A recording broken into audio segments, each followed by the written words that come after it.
हाँ, hello students. आज आपका क्लास टीचमेंट के थ्रू नहीं हो पाएगा, कुछ प्रॉब्लम आ रहा था ऐप में। तो हम ये चाह रहे हैं कि जो लास्ट वाला पॉइंट है उस पर वीडियो बना के आपको बता दिया जाए। देखिए, ये समरी सा है पूरे रेस्पायरेशन का, जो सेलुलर रेस्पायरेशन होता है जिसमें ऑक्सीजन यूज्ड होता है और जो है इसमें वाटर और कार्बन डाइऑक्साइड निकलता है। इसमें से पूरी तरह से ग्लूकोज डिकम्पोज क्या कहें उसे, डिसइंटीग्रेट होता है वो एक में सिंथेसिस आपने पढ़ा और इसमें आप जो है पढ़ रहे हैं कि ये एनालाइज हो रहा है, डिसइंटीग्रेट हो रहा है, टूट रहा है, लग रहा है। ये तीनों जो ग्लूकोज है, ग्लूकोज पहले ग्लाइकोलिसिस हुआ, ग्लाइकोलिसिस आपने पढ़ लिया। जो ये जो बताया गया आपको ग्लाइकोलिसिस में पूरी आपकी, जिसे ईएमपी पाथवे भी कहते हैं, और उसमें कुल ले दे करके 6 एटीपी बनते हैं यूकेरियोट्स में। प्रोकैरियोट्स में जो है उसमें 6 एटीपीज बनते हैं। तो इस तरह से, लेकिन उसी के समय में कुछ NADH बनता है। ये ज़्यादा रिजोल्यूशन हो रहा है इसमें। तो इसमें दिखाया गया है ग्लूकोज और glucose 6 phosphate, fructose 6 phosphate, triose phosphate, उसके बाद में ये ट्राइयोज फास्फेट के बाद में जो है फास्फोइनोल पायरुवेट बनता है और लास्ट में जाकर के ये पायरुविक एसिड बनता है। ये पायरुविक एसिड जो है EMP पाथवे के बाद में फिर जाता है सिट्रिक एसिड साइकिल में, और सिट्रिक एसिड जो साइकिल है वो आपको यहाँ बताने की कोशिश किया गया है, क्रेब साइकिल जिसे कहते हैं। और वो एस्टिल कोएंजाइम के रूप में इसमें पार्टिसिपेट करता है और एक साइकिल में एक कार्बन डाइऑक्साइड का मॉलिक्यूल उससे रिलीज होता है। और इस तरह से उसमें ढेर सारे NADH और FADH निकलते हैं और उसके बाद में उनका यूज हम करते हैं इलेक्ट्रॉन ट्रांसपोर्ट चेन में। इलेक्ट्रॉन ट्रांसपोर्ट चेन कह लीजिए या इलेक्ट्रॉन ट्रांसपोर्ट सिस्टम कह लीजिए। आपके बुक में जो बना हुआ है, पेज नंबर देख लीजिए 233, इसमें आप देखते हैं कि जो इलेक्ट्रॉन ट्रांसपोर्ट चेन हो रहा है, इसमें इलेक्ट्रॉन कहाँ से मिलता है उसको, वो आपने बुक में आप देखेंगे और थोड़ा सा इसको देखने की कोशिश करेंगे। इसमें थोड़ा सा सिंपली दिखाया गया है आपके बुक में, जो है ये जो पूरी तरह से आपको बताई गई है बात, इसमें आप देखने की कोशिश करेंगे तो इसमें 3 पार्ट इसमें दिया गया है। ऊपर के जो ब्रैकेट से बनाए गए हैं, ये इंटर मेम्ब्रेन और इनर माइटोकॉन्ड्रियल मेम्ब्रेन और मैट्रिक्स। और इसको आप देखना चाहते हैं तो इसमें देख सकते हैं अच्छी तरह से, जो मैट्रिक्स है और आउटर मेम्ब्रेन ये दिख रहा है बड़ा सा, जो पूरा ये आउटर मेम्ब्रेन है, और ये बीच का जो है वो मैट्रिक्स है। और इसमें ये क्रिस्टीज इसकी जो है नीचे दबी हुई हैं, और इसी क्रिस्टीज में जो है जो बल्ब टाइप दिख रही हैं स्ट्रक्चर, वो बल्ब टाइप स्ट्रक्चर जो है उसे हम कहते हैं ATP सिंथेटेज सिस्टम। F0 उसका बेस है और जो बल्ब है उसमें वो F1 कहलाता है। वहीं पर जो है ATP सिंथेसाइज होता है। और ये देख रहे हैं हाइड्रोजन के जो बहुत सारे आयन बाहर हैं। जाहिर सी बात है, यहाँ जो pH वैल्यू होगा इसका, जहाँ हाइड्रोजन आयन ज़्यादा होता है उसका pH वैल्यू क्या होता है, वो कम हो जाता है। तो pH वैल्यू जो है उसका डिफरेंस हो जाता है दोनों में, अंदर और बाहर। और इस तरह से ये हाइड्रोजन जो है बाहर से अंदर की तरफ आता है उसी सिस्टम में, जिसको हम आप पढ़ चुके हैं, फोटोसिंथेसिस में भी आपको बताया गया है। वो सिस्टम जो है जिसमें ये वाली बात जो है बताई गई है। तो इसमें इलेक्ट्रॉन, हाइड्रोजन जो है सीधी से वो एक्टिवली फोर्सफुल्ली जो है आउटर मेम्ब्रेन से जो है इनर मेम्ब्रेन को प्राप्त करते हुए मैट्रिक्स में आता है और इस तरह से वहाँ एटीपी सिंथेटेज से एक एडीपी यूज होता है और एक फास्फेट आयन यूज होता है और इस तरह से एटीपी बनता है। तो ये पूरा जो है काम होता है। लेकिन फिर हमें जो इलेक्ट्रॉन मिलता है वो कैसे मिलता है, उसके लिए हम यहाँ देखते हैं। तो सबसे पहले जो NADH है, वो NADH आप यहाँ पर देख रहे हैं, जो आपके बुक में दिखाया गया है। पहले यहाँ दिखाया गया है 4 कॉम्प्लेक्स के नाम लिए गए हैं। कॉम्प्लेक्स फर्स्ट NADH डिहाइड्रोजिनेज, और उसके बाद में दूसरा कॉम्प्लेक्स है साइटोक्रोम BC1, और दूसरा जो है वो कॉम्प्लेक्स है सक्सीनेट डिहाइड्रोजिनेज, और चौथा जो कॉम्प्लेक्स है वो है साइटोक्रोम C ऑक्सीडेज। पांचवा कॉम्प्लेक्स भी आप कह सकते हैं, जिसमें जो है एटीपी सिंथेटेज होता है एक तरह से। पांचवा कॉम्प्लेक्स आपके बुक में नहीं दिया गया है, लेकिन आप उसे लिख सकते हैं। यहाँ एक बात देखिए कि फर्स्ट के बाद में थर्ड कर दिया गया है, और जबकि सेकंड जो है तीसरे नंबर पर है। तो ये हो सकता है, ऐसी कोई बात नहीं है। और लेकिन जो पहला जो ये कॉम्प्लेक्स दिया गया है, पूरा ब्रैकेट से बना हुआ है, ये कॉम्प्लेक्स बता रहा है वो एक तरह से एंजाइम काम करता है। और ये एंजाइम जो है, जो इनर मेम्ब्रेन होते हैं माइटोकॉन्ड्रिया में, उसी में एम्बेडेड होते हैं वो। तो ये यहाँ से जब एक NADH जो है ऑक्सीडाइज होता है NAD में, यानी दो इलेक्ट्रॉन उसमें से निकलते हैं। यहाँ दिखाएगा वास्तव में 3 इलेक्ट्रॉन निकलते हैं NADH से, लेकिन यहाँ आपको 2 इलेक्ट्रॉन निकलते हुए दिखाया गया है। और ये जाता है फिर जो है FMN जो एंजाइम है उसको जो है साइटोक्रोम है उसको जो है ये ऑक्सीडाइज करता है और रिड्यूस करता है, फिर उसे ऑक्सीडाइज करता है, फिर वो FeS को दे देता है। उसके बाद में इलेक्ट्रॉन आगे यात्रा अपनी पूरी करता है, लेकिन जो हाइड्रोजन वहाँ से निकला था NADH से, वो सीधे आ जाता है आउटर मेम्ब्रेन स्पेस में पहुँच जाता है वो। तो वहाँ हाइड्रोजन जो है वहाँ पहुँच जाता है। इलेक्ट्रॉन फिर भी उधर नहीं जाता, इलेक्ट्रॉन आगे की यात्रा करता है, और ये यूबिक्विनोन करके पाता है, जो UQ लिखा हुआ है, वो उसको रिसीव करता है। और वो चूँकि आयोनाइज्ड हो जाता है, तो वो हाइड्रोजन आयन को अपने में ऐड कर लेता है। तो वो जो है यूबिक्विनोल बन जाता है, उसमें OH जो है लग जाता है ग्रुप जो है। और इस तरह से इलेक्ट्रॉन उसको जो है हाइड्रोजनेज करके जो है उसमें हाइड्रोजन जो है जुड़ने के बाद में वो इलेक्ट्रॉन फिर आगे जाता है, और वो फिर जो है साइटोक्रोम C में जुड़ता है। और ये साइटोक्रोम जो C है, यहाँ पर जो है कॉम्प्लेक्स दूसरा भी आता है, एक ही मॉलिक्यूल नहीं, आप देख रखे हैं, एक मॉलिक्यूल होता है FADH। FADH जो है वो भी यहाँ दिया गया है, आप देखिए ध्यान से यहाँ। तो ये पहली वाली बात आपको समझ गई, और ये एक हाइड्रोजन इसमें जो है दे देता है। फिर ये इलेक्ट्रॉन इधर नहीं जाता है, बल्कि इलेक्ट्रॉन जो है फिर जो है यात्रा करते हुए साइटोक्रोम से या फिर ES, और ये जो होते हुए फिर यूबिक्विनोन को मिल जाता है एक हाइड्रोजन, जो कहाँ से मिलता है FeDH2 से मिलता है। जो है सक्सीनेट जब बनता है तब ये FeDH बनता है, आपने देखा होगा क्रेब्स साइकिल में। तो यहाँ से ये हाइड्रोजन फिर देता है, और फिर ये जो है यूबिक्विनोन और यूबिक्विनॉल बनता है, और ये हाइड्रोजन फिर चला जाता है आउटर मेम्ब्रेन में। और ये इलेक्ट्रॉन फिर दोबारा अगला रास्ता तय कर लेता है, साइटोक्रोम B को पकड़ता है। ये साइटोक्रोम B से फिर FeS आता है, मिलता है इसको, और वहाँ पर जो है उसको एक हाइड्रोजन फिर मिलता है आगे जो है जा करके, और वो हाइड्रोजन सीधे ट्रैप करता है वो इनर मेम्ब्रेन से, और वो जाहिर सी बात है उसी NADH या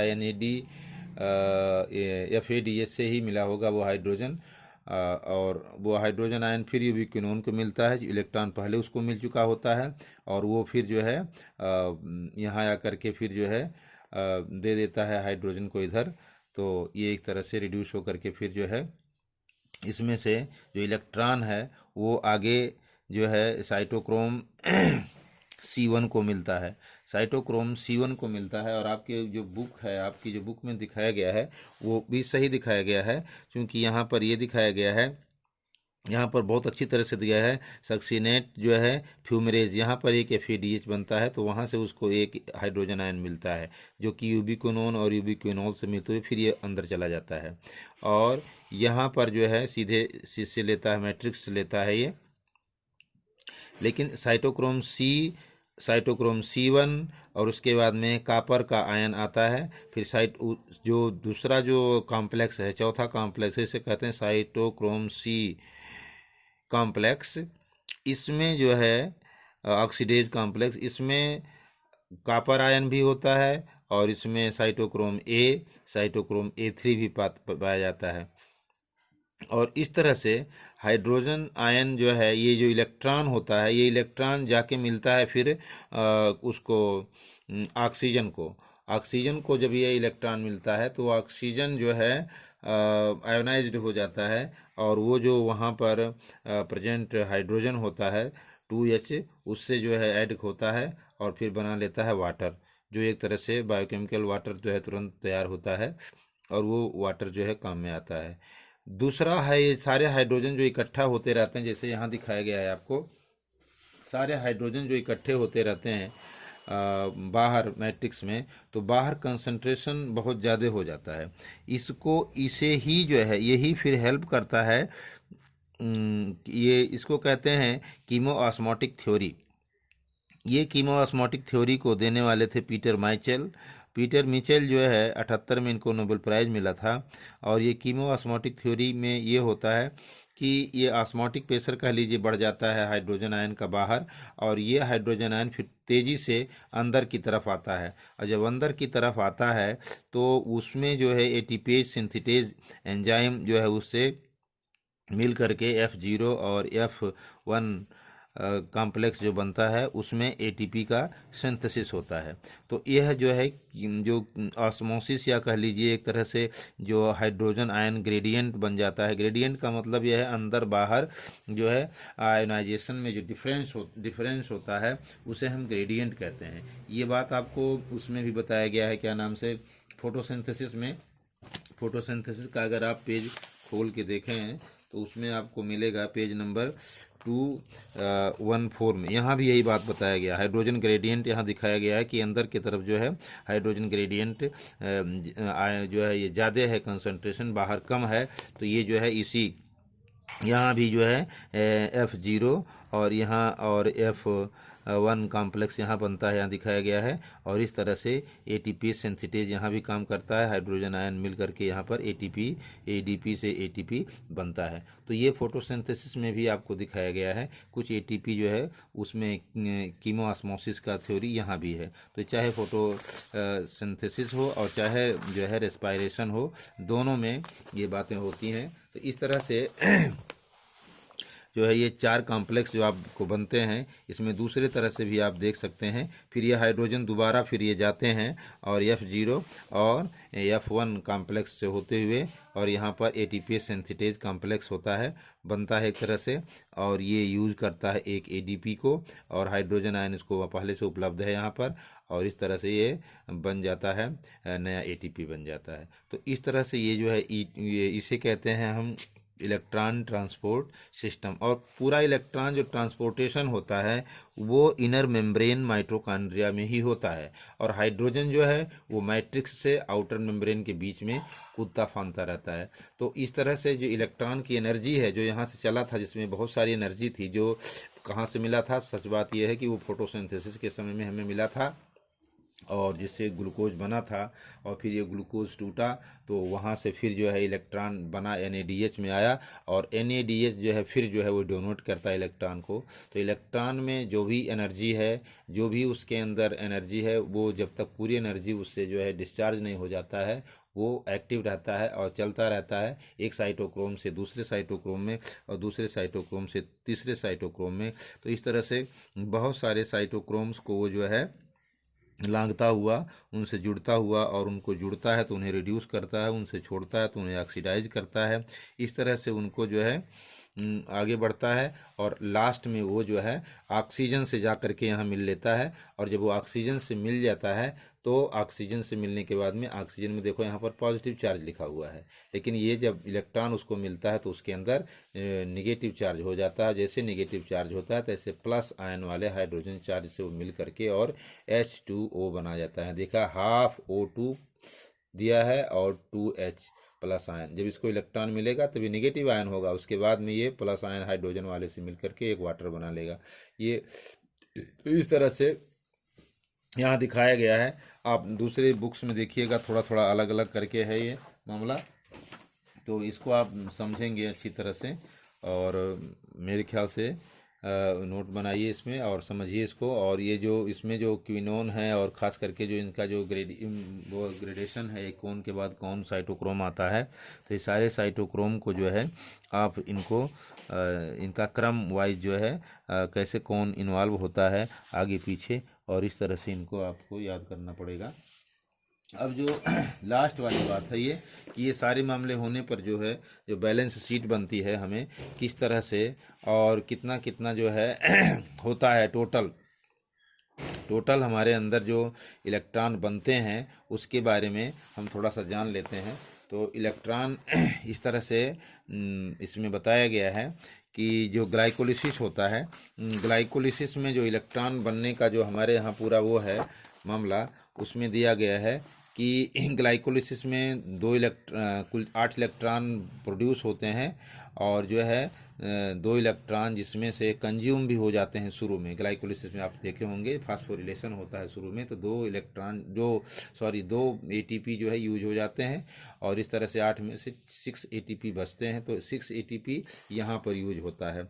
अब ये जो 2 ATP यूज होता है जो प्रोकैरियोटिक सेल होते हैं वहाँ पर बताते हैं यूज नहीं होता है, जैसे भी हो, तो वहाँ पर 8 इलेक्ट्रॉन मिलता है, लेकिन जो है यूकैरियोट्स में जो है 6 इलेक्ट्रॉन ही मिलता है। और इस तरह से 6 इलेक्ट्रॉन इसमें मिलता है। फिर बाद में ये 6 इलेक्ट्रॉन इसका और फिर जो है 36 इलेक्ट्रॉन बनते हैं टोटल ले दे करके, लेकिन जो प्रोकैरियोट्स होते हैं उसमें बताते हैं 38 ही बनते हैं। तो इस तरह से कुल इलेक्ट्रॉन जो है हमें जो कुल ATP जो है 36 बनता है, 2 ATP यूज हो जाता है 38 में से, और इस तरह से हमारे लिए 30 ATP बनते हैं इसमें क्रेब्स साइकिल में। और ये सारे जो है बन करके, और क्रेब्स साइकिल का मतलब ये है उसी में होता है इलेक्ट्रॉन ट्रांसपोर्ट सिस्टम। तो इस तरह से सारे जो है जो 6 मोल का कार्बन डाइऑक्साइड कार्बन वाला जो मॉलिक्यूल होता है ग्लूकोज, उससे हमें 36 ATP मिलते हैं। ये है पूरा हिसाब किताब इसका। और एक बात और है, ये पूरा जो क्रेब्स साइकिल में कल मैंने बताया था कि इसमें बहुत सारे जो है कंपाउंड सिंथेसाइज होते हैं। क्रेब्स साइकिल आप देखिए तो उसमें ढेर सारे मैंने बताया था, सिट्रिक एसिड इसमें होता है। तो सिट्रिक एसिड जो है ये होता है, उसके बाद में सिस एक्टिक एसिड होता है, कीटोग्लूटेरिक एसिड होता है। तो ये सारे एक तरह से एसेट्स हैं, ये जो है पूंजी है पूरे जो है ऑर्गेनिक सिस्टम का। इसको किसी तरह से भी कहीं भी यूज़ किया जा सकता है। तो जो एसिड खाते हैं आप नींबू का, वो भी सिट्रिक एसिड है। और ये काफ़ी कुछ जो है अब थोड़ा सा चेंज करके और सारे एसिड्स इसमें बन जाते हैं। ऑक्जेलोएसिटिक एसिड है, गैलेक्टिक एसिड है जो आप दही में आप खाते हैं। तो बहुत सारी चीज़ें हमको मिलती हैं। तो ये एक तरह से कारखाना है, फैक्ट्री है जो हमें सब कुछ देता है। और उसके बाद में ये भी है कि जैसे हम जनरली पढ़ते हैं कि मेटाबॉलिक रिएक्शन है कि कैटाबॉलिक रिएक्शन है। तो मेटाबॉलिक कैटाबॉलिक रिएक्शन तो होता है, लेकिन ये जो पूरा अगर देखिए रेस्पायरेशन के मामले को, तो इसमें कुछ चीज़ें बनती हैं और कुछ चीज़ें इसमें टूटती हैं। तो दोनों स्थितियाँ बनती हैं। तो इस तरह से इसको जो है हम कहते हैं एम्फीबोलिक पाथवे। टोटल ले दे करके इसको कहते हैं एम्फीबोलिक पाथवे। अब एक और है रेस्पिरेटरी कोशेंट। जो है रेस्पिरेटरी कोशेंट, ये है रेशियो होता है volume of carbon dioxide evolved and volume of oxygen absorbed. ये चूंकि कार्बोहाइड्रेट और कार्बोहाइड्रेट में ये रेशियो 1:1 का होता है, क्योंकि दोनों बराबर होते हैं। कार्बन डाइऑक्साइड जितना जो है इसमें इवॉल्व होता है और ऑक्सीजन जितना यूज होता है, लगभग दोनों 6-6 यूज होते हैं, तो इसमें 1 होता है रेशियो। लेकिन ये मामला जो है फैट में और प्रोटीन के मामले में थोड़ा सा बदल जाता है। फैट के मामले में ये रेशियो हो जाता है 7 का, और प्रोटीन के मामले में ये रेशियो हो जाता है 0.7 का हो जाता है फैट में, और उसमें जो है प्रोटीन में जो है 0.9 का हो जाता है।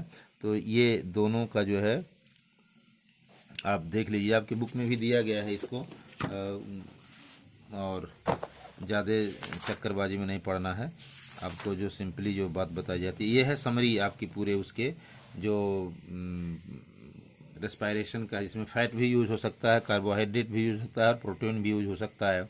लेकिन जाहिर सी बात है ग्लूकोज का ही आपको बताया गया। ऐसे लगता है खाली ग्लूकोज ही यूज होता है हमारे बॉडी में, लेकिन ऐसा नहीं है। अगर आप खाना नहीं खाते हैं तो कुछ दिन के बाद में आपकी चर्बी जो है, मसल्स के बीच में जो फैट है डिपोज टिश्यूज के, वो भी यूज होना शुरू हो जाता है। और वो फैट जो है पहले फैटी एसिड और ग्लिसरॉल में चेंज होता है, उसके बाद में उसका जो वो डिहाइड्रोक्सी एसीटोन फास्फेट बनता है, उसके बाद में ग्लिसरल्डिहाइड बनता है, और ग्लिसरल्डिहाइड ही जाहिर सी बात है वो पायरुविक एसिड में चेंज होकर के एसिटिल कोएंजाइम में और क्रेब्स साइकिल से फिर वही काम हो जाता है इसमें। इसका तो आपको ग्लूकोज का तो बता दिया गया है। प्रोटीन में भी, प्रोटीन जो है अमीनो एसिड के बने होते हैं, तो वो भी जो है पायरुविक एसिड बनाता है, और पायरुविक एसिड फिर इन्वॉल्व होता है आगे जा करके एसिटिल कोएंजाइम के साथ में, फिर क्रेब्स साइकिल में बनता है। तो रेस्पिरेटरी कोशेंट यहाँ पर दिया गया है, दोनों का अलग अलग बताया गया है कि जो है कार्बोहाइड्रेट का 1 होता है, और यहाँ पर फैट का बताया गया है, हाँ, जो इसका बताया गया है 0.7 जो है फैट का बताया गया है, और उसका बताया गया सर 0.9 होता है प्रोटीन का। तो ये आप देख रहे हैं, इसमें जो है रेशियो है ये।